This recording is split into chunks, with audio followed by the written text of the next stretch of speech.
السلام علیکم ورحمۃ اللہ وبرکاتہ، نحمده ونصلی علی رسولہ الکریم، اما بعد فاعوذ باللہ من الشیطان الرجیم، بسم اللہ الرحمن الرحیم، رب اشرح لی صدری ویسر لی امری واحلل عقدۃ من لسانی یفقہوا قولی۔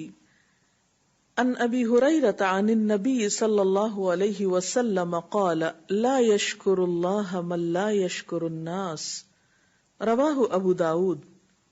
سیدنا ابو ہریرہ رضی اللہ تعالی عنہ سے روایت ہے کہ رسول اللہ صلی اللہ علیہ وسلم نے فرمایا، جو لوگوں کا شکر ادا نہیں کرتا وہ اللہ تعالی کا شکر نہیں کرتا۔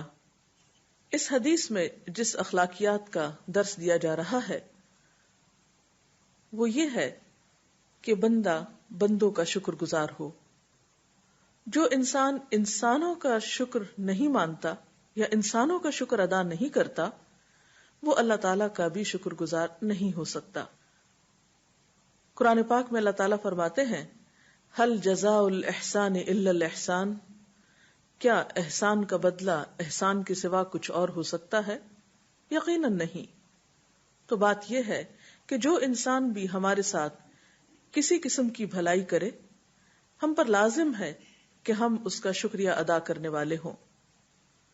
شکر عربی زبان کا لفظ ہے جس کا معنی ہوتا ہے کسی کے احسانات اور انعامات کو ماننا، اس کا ذکر کرنا اور اس کا عملی طور پر اظہار بھی کرنا۔ گویا اگر کوئی انسان ہمارے ساتھ اچھا سلوک کرتا ہے تو ہم دل سے بھی اس کے قدردان ہوں، اس کا اعتراف کریں، زبان سے بھی اس کا ذکر کریں یعنی اس کی تعریف کریں، اور خود اس کو بھی بول کر الفاظ کے ساتھ شکریہ ادا کریں، اور پھر یہ شکر گزاری ہمارے عملی رویے سے بھی جھلکتی ہو کہ جس نے ہمارے ساتھ اچھا سلوک کیا ہے ضرورت پڑنے پر ہم بھی اس کے ساتھ اچھا سلوک کرنے والے ہوں۔ عمومی طور پر تو انسان کو ہر اس انسان کا شکر گزار ہونا ہے جو اس کے ساتھ چھوٹی یا بڑی کوئی بھی نیکی کرے، کوئی بھی بھلائی کرے، اس پر کوئی بھی احسان کرے۔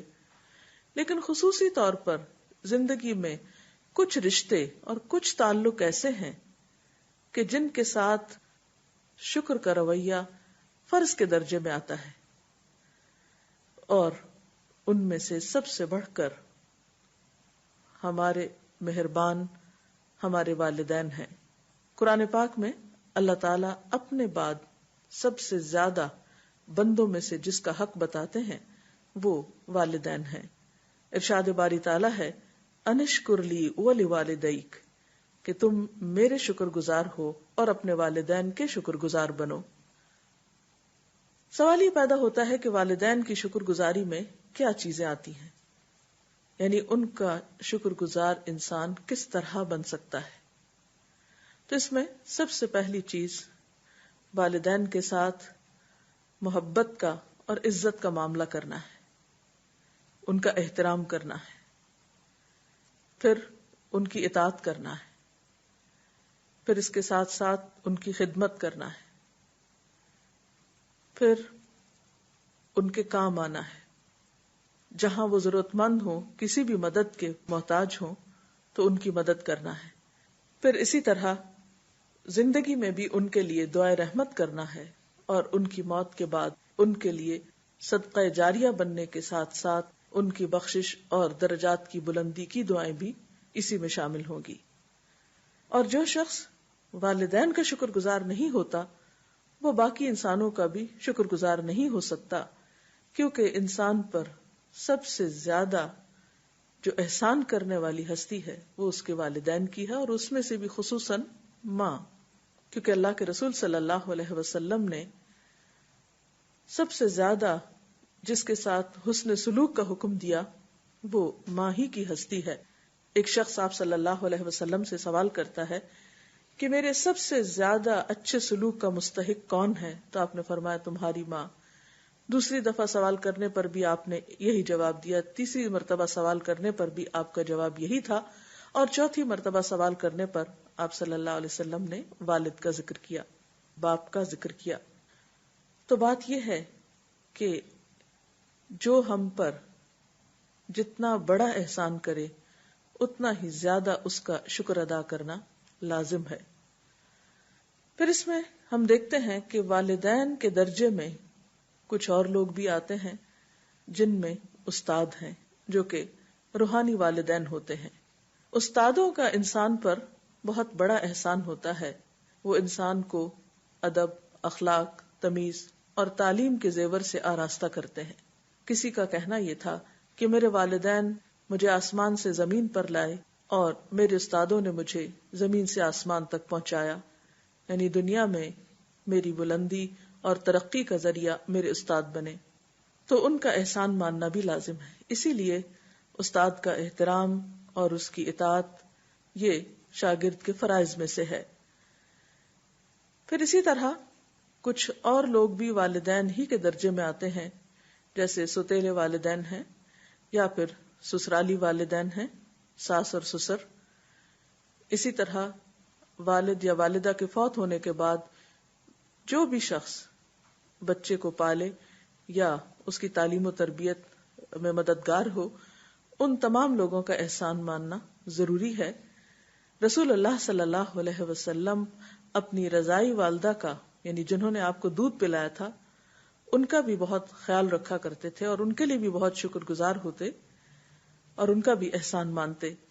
اسی طرح والدین اور استاد کے علاوہ دیگر لوگ جن کا ہم پر احسان ہوتا ہے، خصوصاً خواتین کے لیے ان کے شوہر. رسول اللہ صلی اللہ علیہ وسلم نے خاص طور پر عورتوں کو شوہر کی شکر گزاری کی تعلیم دی. آپ نے فرمایا، تم پر جن کا احسان ہے ان کی ناشکری سے بچو. تم میں سے ایک دنوں تک بن بیاہی اپنے والدین کے گھر بیٹھی رہتی ہے، پھر اللہ تعالیٰ اس کو شوہر عطا کرتا ہے، بچے عطا کرتا ہے. اور ان تمام احسانات کے باوجود اگر کبھی کسی وقت شوہر سے کوئی غلطی ہوتی ہے تو عورت پکار اٹھتی ہے کہ میں نے یہاں پر کوئی خیر و بھلائی دیکھی ہی نہیں.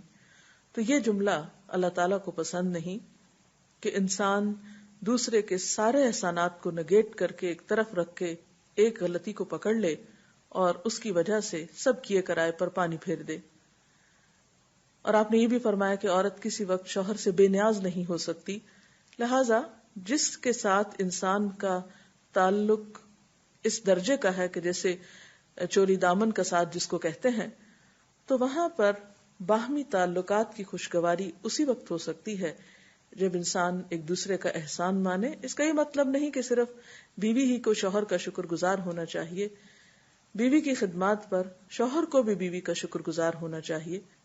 اسی طرح دیگر عزیز، دوست، رشتہ دار انسانوں میں سے کوئی بھی انسان جس نے ہماری کسی بھی طرح کوئی مدد کی ہو، کوئی اچھا مشورہ دیا ہو، کسی آڑے وقت میں کوئی کام آیا ہو، کسی بیماری، دکھ، تکلیف، مالی پریشانی میں کسی نے ہمارا ساتھ دیا ہو، ان تمام انسانوں کے ساتھ بھی اچھا سلوک، ان کے احسان کا اعتراف اور جواباً ان کے ساتھ جہاں تک ہو سکے بھلائی کا سلوک، یہ سب چیزیں احسان میں آتی ہیں. جہاں تک خادمین اور ملازمین کا تعلق ہے تو وہ بھی اگرچہ تنخواہ پر کام کرتے ہیں لیکن پھر بھی ہمارے لیے طرح طرح کی تکلیفیں اٹھاتے ہیں اور ہمیں آرام پہنچاتے ہیں. ان کا بھی ہم پر احسان ہے. ان کے ساتھ بھی اگر شکر گزاری کا معاملہ کیا جائے تو یہ ہمارے اپنے ہی فائدے میں ہے. سوال یہ پیدا ہوتا ہے کہ شکر گزاری کیوں؟ یہاں پر نبی صلی اللہ علیہ وسلم نے انسانوں کا شکر گزار ہونے کا خاص طور پر کیوں حکم دیا؟ بات یہ ہے کہ انسانوں کا شکریہ ادا کرنا دراصل ان کے لیے ایک آکسیجن کا سا کام کرتا ہے، جس سے معاشرے کے اندر فضا خوشگوار ہوتی ہے اور تعلقات میں بہتری آتی ہے. جب آپ کسی کا احسان مانتے ہیں تو یقیناً اس کے ساتھ آپ کا تعلق مضبوط ہوتا ہے، اور اگر آپ اس کی ناشکری کرتے ہیں تو تعلقات میں کھچاؤ پیدا ہوتا ہے. تو کسی بھی انسانی معاشرے کے اندر انسان ایک دوسرے سے بے نیاز نہیں ہو سکتے، ایک دوسرے سے ان کا تعلق ختم نہیں ہو سکتا، اور اگر اس تعلق کے اندر کوئی جان نہ ہو، کوئی روح نہ ہو، کوئی خوشی نہ ہو، تو ایسے میں زندگی ایک بوجھ معلوم ہونے لگتی ہے. تو شکر گزاری کی کیفیت زندگی میں ایک حسن بھر دیتی ہے، ایک خوبصورتی پیدا کرتی ہے. انسان کے کام کرنے کی صلاحیت کو بڑھاتی ہے اور انسان کے لیے ایک طاقتور موٹیویشنل فیکٹر کے طور پر کام کرتی ہے. اور ناشکرا پن، کسی کا احسان نہ ماننا، ایک قسم کی ایروگنس بھی ہے، بد اخلاقی بھی ہے، اور انسان ایسا کر کے دراصل اپنے لیے خود مشکلات کھڑا کرتا ہے. جو بھی شکر گزار ہوتا ہے اس شکر گزاری کا فائدہ پلٹ کر اسی کی طرف آتا ہے. قرآن پاک میں اللہ تعالیٰ فرماتے ہیں وَلَقَدْ آتَيْنَا لُقْمَانَ الْحِكْمَةَ أَنِ اشْكُرْ لِلَّهِ، ہم نے لقمان کو حکمت یعنی سمجھ بوجھ عطا کی تھی کہ تم اللہ کے شکر گزار بن جاؤ. وَمَن يَشْكُرْ فَإِنَّمَا يَشْكُرُ لِنَفْسِهِ، اور جو شکر گزار ہوتا ہے اس کا شکر گزار ہونا خود اسی کو فائدہ دیتا ہے، یعنی کسی اور پر احسان نہیں، اس کو خود اس سے فائدہ ہوتا ہے. کہا جاتا ہے کہ شکریہ کا لفظ یا تھینک یو کا لفظ ایک میجک ورڈ ہے، یعنی دوسرے انسان کا دل جیتنے کا سبب بنتا ہے، اور جو دل جیتنے والا ہے وہی دراصل فاتح عالم ہے. یعنی اصل کامیابی انسان کی اس میں نہیں کہ وہ دنیا کے کتنے بڑے حصے پر قبضہ کیے ہوئے ہے یا کتنی دولت کا مالک ہے. اصل کامیاب انسان وہ ہے یا اصل فاتح وہ ہے جو دلوں پر حکومت کرتا ہے، اور دلوں پہ حکومت کرنے والے وہی ہوتے ہیں جو بندوں کے شکر گزار ہوتے ہیں اور ان کے قدردان ہوتے ہیں. وہ زمین پر نہیں، بندوں کے دلوں میں ایک مقام رکھتے ہیں، اور یہ مقام اسی وقت انسان کو ملتا ہے جب انسان کے اندر اعلیٰ درجے کی اخلاقیات ہوتی ہے. اب یہاں پر ایک اور چیز کی بھی وضاحت ہونا ضروری ہے کہ انسان جب کسی کا شکریہ ادا کرے یا شکر گزار ہو تو اس کے لیے کیا طریقہ اختیار کرے. سب سے پہلی بات یہ کہ سچے دل سے دوسرے کے احسان کا اعتراف کرے اور اس اعتراف میں بخل سے کام نہ لے. دوسری بات یہ کہ انسان زبان سے اس کا اظہار بھی کرے، ایسے الفاظ استعمال کرے کہ جس سے دوسرے کا دل خوش ہو، اور یہ سب کچھ بھی ایک خوشامد کے طور پر نہیں یا ایک تصنع اور ظاہریت سے کام لیتے ہوئے نہیں، بلکہ جو کچھ انسان کہے وہ اس کے دل کے الفاظ ہوں، زبان اور دل کے جذبات میں فرق نہ ہو. اور پھر تیسرے درجے پر انسانوں کے ساتھ بھلائی کا معاملہ، ان کی جواباً مدد اور ان کے ساتھ اچھے سلوک کا تعلق. اس سلسلے میں اگر مزید کچھ سوالات آپ کے ذہن میں ہوں یا کوئی بات آپ کرنا چاہیں تو آپ کر سکتے. جیسا کہ اس حدیث کی ایکسپلینیشن میں آپ نے والدین کی شکر گزاری کا ذکر کیا، تو آج کل جیسے کہ ہمارے معاشرے میں ایک رجحان بڑھتا جا رہا ہے کہ بوڑھے والدین کو چھوڑ دیا جاتا ہے. بلکہ پچھلے دنوں میں ایک آرٹیکل بھی پڑھ رہی تھی تو اس کے اندر یہی بتایا گیا تھا کہ پاکستانی سوسائٹی میں اس بات کا بہت رجحان ہوتا جا رہا ہے کہ بوڑھے والدین کو اولاد جو ہے وہ چھوڑ دیتی ہے، یا اگر ان کو اپنے ساتھ رکھتے بھی ہیں یا اگر ان کی کیئر کرتی بھی ہیں تو محض پیسے دے دیتے ہیں. تو ان کو کمپنی نہ دینا یا ان کے ساتھ نہ رہنا، کیا آپ کے خیال میں یہ بھی اولاد کی طرف سے ناشکر گزاری کی ایک قسم ہے؟ جی ہاں. اب دیکھیے کہ والدین نے بچپن میں جب ہمیں پالا تھا تو کیا انہوں نے ہماری صرف خوراک اور غذا کا انتظام کر کے ہمیں چھوڑ دیا تھا؟ نہیں، انہوں نے ہمیں محبت دی، انہوں نے ہماری کیئر کی، انہوں نے ہمارے دکھ سکھ کا خیال رکھا، انہوں نے ہمارے ساتھ بہت سی تکلیفیں اٹھائیں. تو اگر جواباً اولاد شکر گزار ہونا چاہتی ہے تو اس کا طریقہ یہ نہیں کہ وہ صرف چند روپے پیسے دے کر سمجھے کہ اس کا فرض ادا ہو گیا، بلکہ ضروری ہے کہ والدین کو جتنا ممکن ہو سکے حد الوسع کمپنی بھی دی جائے، ان کا دل خوش کرنے کے لیے ان کی جو بھی مزید ضروریات ہیں. یہ ضروریات میں صرف مادی ضروریات نہیں ہوتی، انسان کی جذباتی ضروریات بھی ہوتی ہیں. والدین کے لیے یہ بات بھی بہت خوش کن ہوتی ہے، ان کے دل کو خوش کرنے والی ہوتی ہے کہ اولاد ان کو نظر آتی رہے. اور اولاد کے لیے بھی بہترین اجر و ثواب کی بات ہے یہ کہ وہ اپنے والدین کو خوشی کے ساتھ دیکھیں. ایک حدیث میں آتا ہے کہ جو اولاد اپنے والدین پر خوشی کی نظر ڈالتی ہے، یعنی ایک اچھی نظر ڈالتی ہے، تو اس کو اللہ تعالیٰ ایک حج مبرور کا ثواب عطا کرتے ہیں. یعنی کوئی معمولی عبادت نہیں ہے، اس کو عبادت شمار کیا گیا کہ والدین کو دیکھو بھی تو محبت کی نظر سے. یعنی اگر محبت کی نظر سے اولاد اپنے ماں باپ کو دیکھتی ہے تو اس پر اتنا عظیم صلہ عطا کیا گیا. تو ایک شخص نے پوچھا کہ اگر کوئی ایک شخص دن میں 100 بار ایسا کرے تو آپ نے فرمایا کہ ہاں، اللہ تعالیٰ اس سے کہیں بڑا ہے جو تمہارا تصور ہے. یعنی اللہ تعالیٰ کے خزانے تو بہت وسیع ہیں، اس کو 100 حج کا ثواب دن میں دینے میں کیا مشکل ہے؟ کچھ مشکل نہیں ہے. لیکن واقعی اس ثواب کو پانے والے لوگ کتنے ہیں. کتنے ہی گھروں میں والدین موجود ہونے کے باوجود اولاد زحمت گوارا نہیں کرتی کہ وہ والدین کے پاس جا کر بیٹھے یا پھر محبت کی نظر سے دیکھے. عموماً دلوں میں کچھ شکوے، کچھ رنجشیں، کچھ ناراضگیاں، کچھ ادھر ادھر کی سنی سنائی باتیں، کچھ منفی خیالات جمع ہوتے رہتے ہیں. اور شیطان کا تو کام ہی یہی ہے کہ وہ دلوں میں پھوٹ ڈالے، جیسے کہ قرآن پاک میں بھی آتا ہے کہ وہ تمہارے درمیان تعلقات کو خراب کرتا ہے. تو انسان جب تک کوشش نہ کرے اور جب تک واقعی شعوری طور پر اس چیز کا اہتمام نہ کرے وہ یہ نیکی نہیں کر سکتا اور شکر گزاری کا حق ادا نہیں کر سکتا.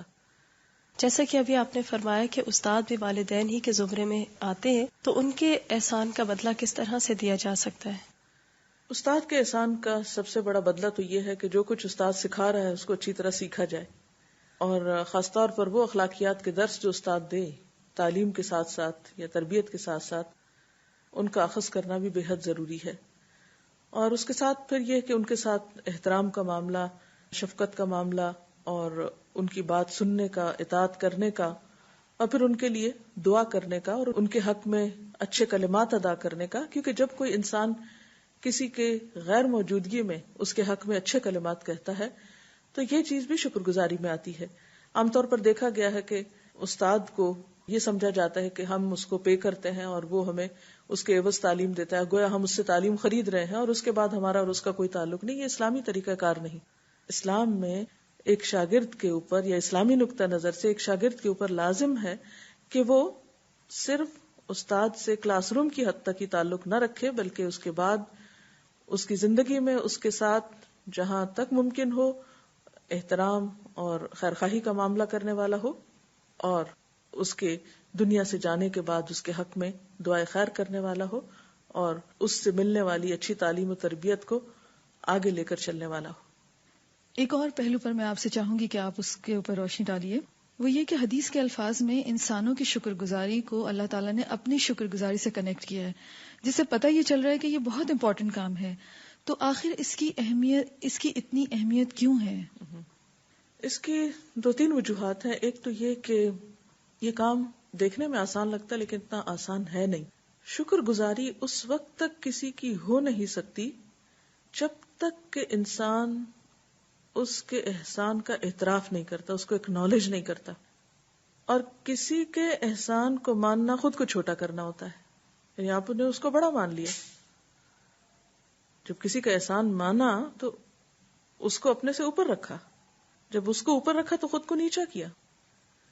تو کسی بھی انسان کے لیے خود کو دوسرے کے مقابلے میں چھوٹا کرنا ایک انتہائی مشکل کام ہوتا ہے.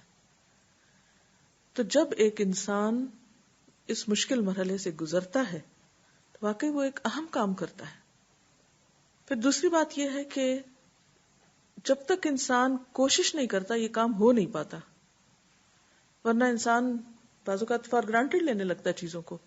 ماں باپ کر رہے تو کیا ہوا، ان کا تو فرض ہے وہ کرے. شوہر کما کے لا رہا تو کیا ہوا، اس کا فرض ہے وہ کمائی کر کے لائے اور ہمیں کھلائے.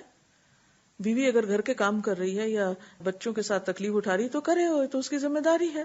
نہیں، جب تک یہ ایٹیٹیوڈ ہوتا تو معاشرے میں خوشگوار فضا نہیں پیدا ہو سکتی. یہ اسی وقت ہوتی ہے کہ جب انسان کسی کی بھی محنت کو یا کسی کی تکلیف کو ایک شکر گزاری کی نظر سے دیکھے اور صرف اس کے فرض کی ادائیگی ہی نہ سمجھے بلکہ اس کا واقعی احسان مانے. اس لیے اللہ تعالیٰ نے اس شکر گزاری کو اپنی شکر گزاری کے ساتھ جوڑ دیا. اور حقیقت یہ ہے کہ یہ اعلیٰ ترین اخلاقیات کا ایک حصہ ہے اور انسان کے انتہائی سمجھدار ہونے کی دلیل ہے. اور یہ کام وہی کر سکتا ہے جو واقعی کرنا چاہتا ہے، کیونکہ اللہ تعالیٰ قرآن پاک میں فرماتے ہیں وَقَلِيلٌ مِّنْ عِبَادِيَ الشُّكُورُ، کہ میرے بندوں میں سے بہت کم ہیں جو شکر گزار ہوتے ہیں. اللہ کے شکر گزار بھی کم ہوتے ہیں اور بندوں کا شکر ماننے والے بھی بہت کم ہوتے ہیں. اللہ تعالیٰ سے دعا ہے کہ وہ ہمیں اس خوبصورت عمل کی توفیق عطا فرمائے. اس کے ساتھ ہی ہمارے آج کے پروگرام کا وقت ختم ہوتا ہے. اجازت چاہتے ہیں. السلام علیکم ورحمۃ اللہ وبرکاتہ.